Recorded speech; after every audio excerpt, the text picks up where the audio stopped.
This is the Tecno Camon 20 Pro 5G at ito na ba ang budget king ngayong 2023? Pag-usapan natin yan, tara let's go!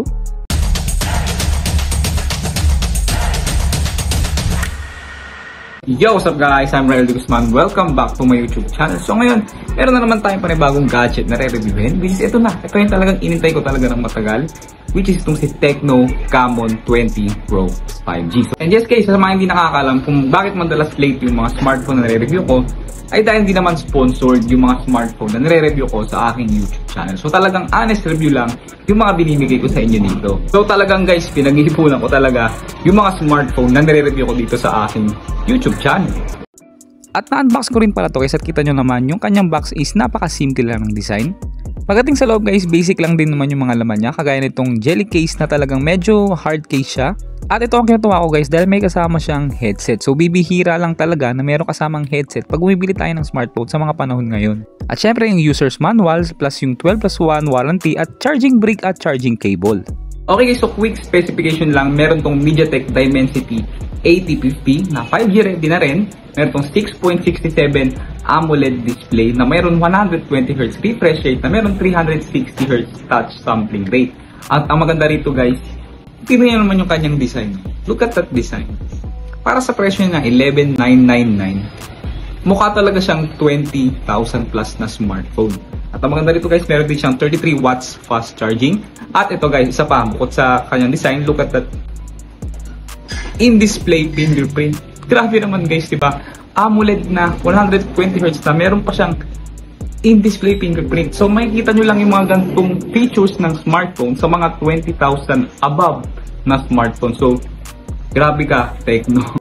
At pagdating sa kanyang build quality, meron siyang synthetic leather back, plastic frame plus glass front. Sa baba, ito yung kanyang 3.5mm audio jack, mic, Type-C port at speaker grill. Sa kanan, yung kanyang power on and off switch at volume rocker. Sa taas naman, yung kanyang pangalawang mic at pangalawang speaker. At sa kaliwa, dito yung kanyang SIM tray na may dual SIM na siya at micro SD slot. So yung design nito sa likod is tinatawag ni Tecno na Camon Puzzle Deconstructionist Design. Which is para sa akin is nagpadagdag talaga ng pagka-premium looking nitong smartphone na to. At kung titignan nyo guys, very unique looking talaga tong smartphone na to. At the same time, sumasabay din naman siya sa trend kagaya ng pagkakaroon ng flat edges. At para sa akin, mukha talagang mamahalin tong smartphone na to at hindi mo siya mapapagkamalan na below 15K lang. At ito yung mga smartphone na masarap gamitin ng walang case. So meron tong dalawang color guys, yung black and then itong tinatawag nila na Serenity Blue. Na gusto ko talaga yung kulay niya. Para talaga siyang, yung kulay niya, pakiramdam ko nahawig talaga dun sa iPhone 13 Pro Max na share. So ang ganda talaga yung design niya. Ako talaga kasi guys, pagdating sa smartphone, gusto ko talaga palaging black. Pero nung nakita ko to sa personal, sabi ko, bibilin ko to. Pagdating naman sa internal storage guys, isa lang yung variant na available, which is the 8GB RAM plus 8GB virtual RAM at saka yung 256 of internal storage.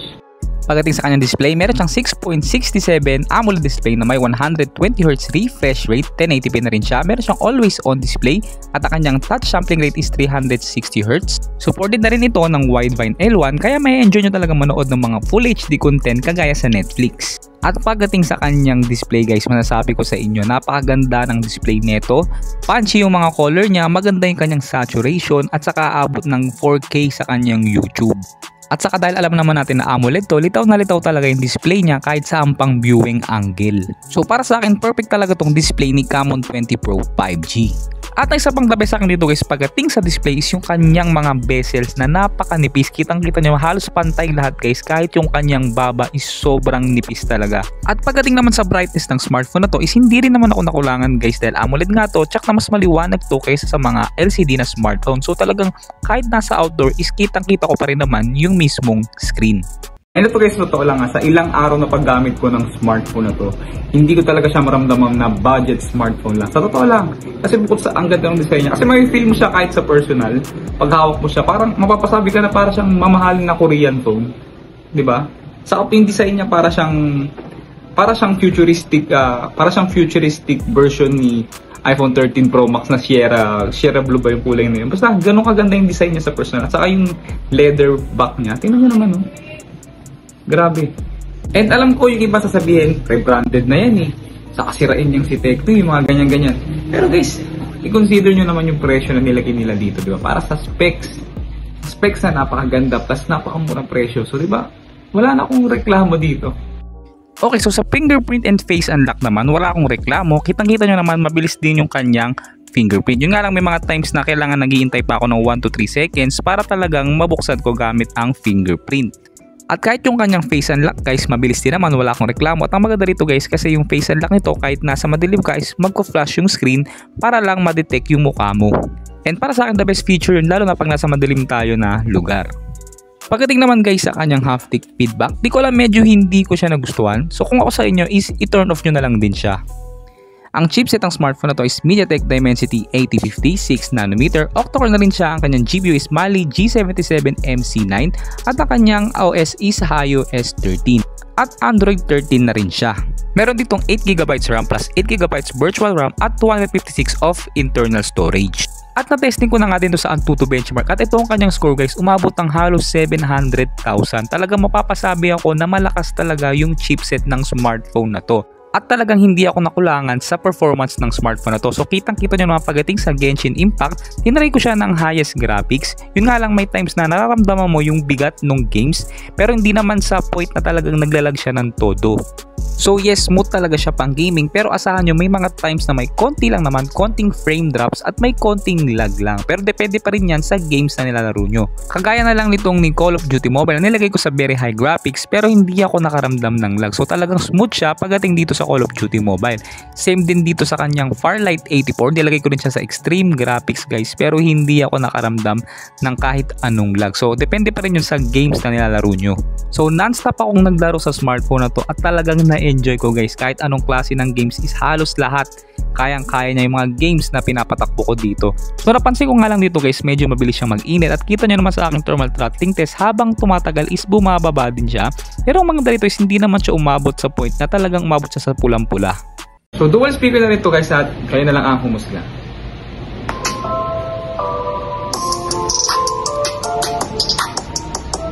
Isa rin ba kayo guys sa mga naiinis pag sobrang bilis malobat ng inyong mga smartphone? So ngayon pag-uusapan natin at tip ko kayo ng ilang tips kung paano kumunat yung battery nyo. Okay, so napansin ko sa speaker niya guys, is maganda yung tunog, malakas. Pero napansin ko guys, pag nakatodo na yung volume is medyo nagiging sabog na siya. Pero hindi naman yung to the point na basag na yung tunog. So para sa akin, okay yung kanyang sounds. So pagdating naman sa kanyang camera, meron siyang 64 megapixel main camera with OIS, 2 megapixel macro, 2 megapixel depth. At yung kanyang flash is paring light na design na, at yung kanyang selfie camera is meron 32 megapixel. Yung video recording ng back camera niya isa abot hanggang 4K 30fps at yung kanyang front video recording naman isa abot hanggang 2K at 30fps. Okay, pagdating naman sa mga quality ng pictures na nakuhanan ko dito guys, makikita nyo napakaganda nung quality nung camera niya guys. Miski ako nagulat dahil sa murang presyo nito guys, meron ka ng ganito kagandang quality ng camera. At yes, maganda yung mga kuha niya guys, pero napansin ko parang oversaturated yung mga kuha niya. So masyado talagang matingkad minsan at hindi na siya true to life. Pero wag, hindi naman big deal sa akin yun, kahit nga yung kanyang front facing camera is napakaganda din dahil nga 32 megapixel yung front camera nito. At ang pinakamaganda rin para sa akin dito guys is yung kanyang mga super night shot. Tingnan nyo naman guys, napakaganda nung kanyang mga kuha kahit gabi na. So kung ikaw yung tipo ng tao na mahilig mag-photography mapaumaga man o gabi, may enjoy mo tong smartphone na to. Talagang na-enjoy ko rin talaga guys dahil very detailed and very sharp yung mga kuha niya. So pumunta naman tayo sa video recording guys. So makikita nyo, aabot siya hanggang 4K at 30fps pero wala talaga siyang stabilization sa 4K at 30fps. So bababa lang siya ng 1080p 30fps para maramdaman nyo yung kanyang steady mode. Same din sa kanyang front camera, aabot to ng hanggang 2K at 30fps pero wala rin siyang stabilization. Again, kagaya sa back cam, kung gusto mo ng steady mode guys, bababa siya ng 1080p 30fps. So wala rin talaga akong reklamo sa camera niya dahil makikita nyo naman mapa photos o videos, talagang maganda yung mga kuha niya. At pagdating sa connectivity guys, hindi na rin ako nahirapan dahil nga naka 5G connectivity na to. Hindi rin ako nahirapan dahil mabilis lang sumagap ng signal. So na-enjoy ko rin talaga dito mag-download ng mga apps at mag-upload ng mga picture or photo sa mga social media. Pagdating sa kanyang battery, meron siyang 5,000 mAh non-removable battery na may 33 watts fast charging at ang kanyang charging speed guys is from 10% to 100% is inabot lang ng 1 hour and 15 minutes. So pagdating sa battery guys, inabot ako ng maghapon na meron pa rin akong 20%, so masasabi ko na hindi pang bakbakan yung battery niya pero at least inabot pa rin ako ng 1 day sa battery nito. At kahit sabay-sabay pag nakabukas yung mga apps mo guys is hindi ako nakakaramdam ng lag. So talagang kayang-kaya niya lalo na't naka 120Hz to. So talagang smooth yung pag-scroll ko dito sa Facebook man, Instagram man o kahit saan mang social media apps. So guys, sa totoo lang yung pag-iinit lang talaga ang medyo hindi ko trip sa smartphone na to, pero sana sa mga susunod na update is ma-fix to ni Tecno. Pero at the end of the day is talagang na-enjoy ko rin tong smartphone na to dahil sa kanyang napaka-smooth na performance plus okay na pang gaming. At para sa akin, one of the best design to para sa mga ganitong presyuhan na smartphone. Overall guys, ang masasabi ko sa smartphone na to is sobrang sulit na niya sa presyo niya na below 12,000. At alam niyo bakit? Yung design niya na mukhang mamahalin, yung specs niya, yung chipset niya na napakalakas, yung camera guys na sobrang ganda para sa akin. At saka kahit paano guys, yung display niya rin na napakaganda. So plus point na sa akin niya, meron siyang dual speaker, NFC, 5G. Lahat nandito na sa smartphone na to sa murang halaga. Kasi ang isa pa talagang kinaganda nito, yung chipset nito guys, pag tinignan nyo sa ibang brand ng smartphone, umaabot ng halos 20,000 pataas. So good job kay Tecno na ginawa niyang affordable tong smartphone na to sa ganito kagandang specs. At kung ako ang tatanungin guys, kung meron kang 9K at balak mong bumili ng Camon 20 Pro 4G, magdagdag ka na lang ng 3,000 pa guys. Eto na yung bilhin mo. Sobrang sulit ito. Hindi ka talaga magsisisi. Siyempre kung nagustuhan mo itong video na to, give it a thumbs up. At huwag mo na rin kalimutan mag-subscribe. Peace!